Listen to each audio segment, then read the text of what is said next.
Gostaria de ler hoje um capítulo do Livro dos Espíritos, que é o capítulo 5, Lei de Conservação.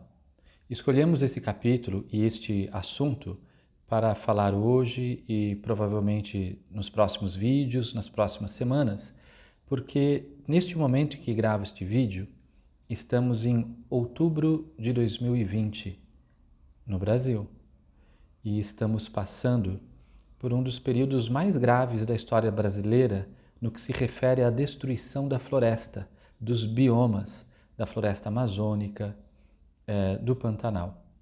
Então, esse período sem precedentes na história recente do Brasil faz com que nós, como espíritas, nos debrucemos sobre o que a espiritualidade trouxe neste capítulo, a lei da conservação, e no seguinte capítulo, a lei da destruição, porque nós compreenderemos que a doutrina espírita, o cristianismo na sua essência, tal qual apresentado pelos espíritos maiores, descortina sobre nós uma característica da conduta ética cristã que é essencialmente de cuidado com a natureza, de proteção à natureza.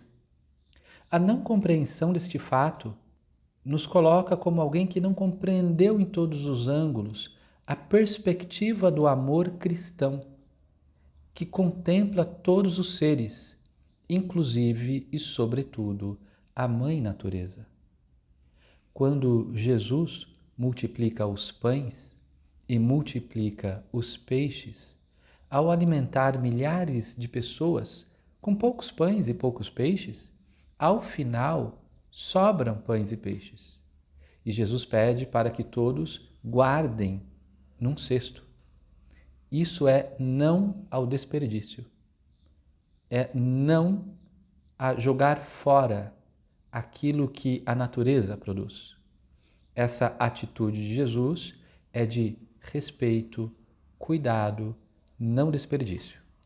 E como seres da terra, pertencemos à terra. A destruição da terra, machucar a natureza, machucar a fauna, machucar a flora, é machucar a nós mesmos. É uma expressão do caos. É uma expressão das forças dissociativas que produzem sofrimento, que é o que veremos na sequência.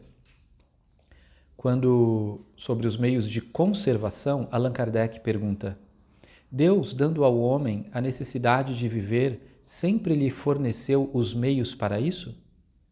Resposta da espiritualidade: sim. E se ele não os encontra, é por falta de compreensão. Deus não podia dar ao homem a necessidade de viver sem lhe dar também os meios.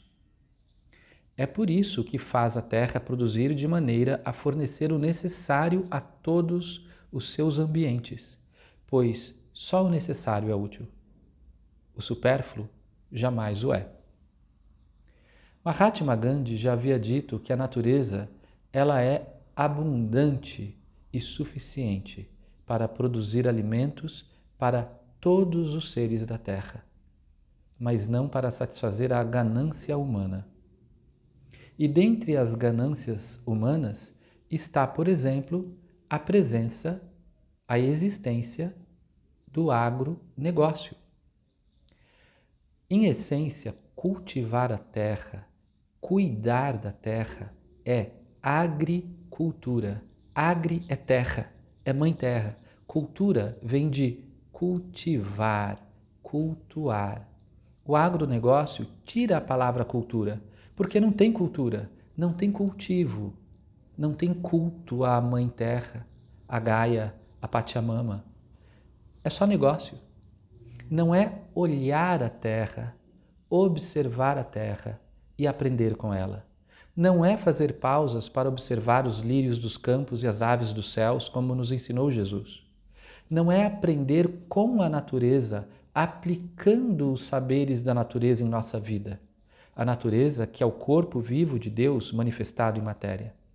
Essa expressão do agronegócio é abusar da terra, é machucar a terra, é violentar a terra para o benefício da ganância e não para a produção do necessário.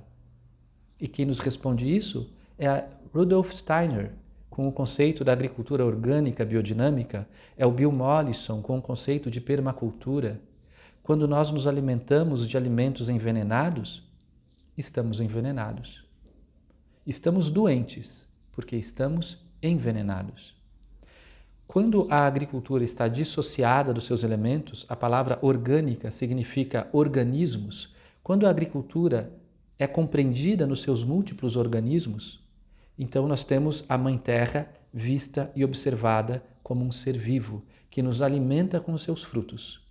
Mas quando nós perdemos a capacidade de observar e compreender a Mãe Terra, nós vamos enchê-la de fertilizantes, agrotóxicos, venenos, adubos químicos e vamos querer plantar um único tipo de alimento que de repente vá do sul da Argentina ao norte da Califórnia, passando por diversos biomas, como os brasileiros, para plantar um único alimento, soja, para alimentar gado, cuja necessidade desse gado para produzir churrasco, carne vermelhas e hambúrgueres, é necessário queimar o Pantanal, destruir a floresta amazônica, porque ao destruir o bioma e a riqueza natural para fazer pasto, você coloca os bois e você destrói a possibilidade medicinal da natureza.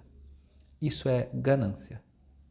Isso não é buscar o necessário, é atender o supérfluo. O supérfluo da nossa necessidade, inventada por um ser humano cada vez mais dissociado da natureza. Então, junto com os adubos químicos, venenos, fertilizantes e agrotóxicos, e no Brasil dos últimos 2 anos foram liberados algo perto, superior a 300 novos agrotóxicos. Isso significa que, como seres humanos envenenados, estaremos cada vez mais distantes da pureza, da saúde, da sanidade.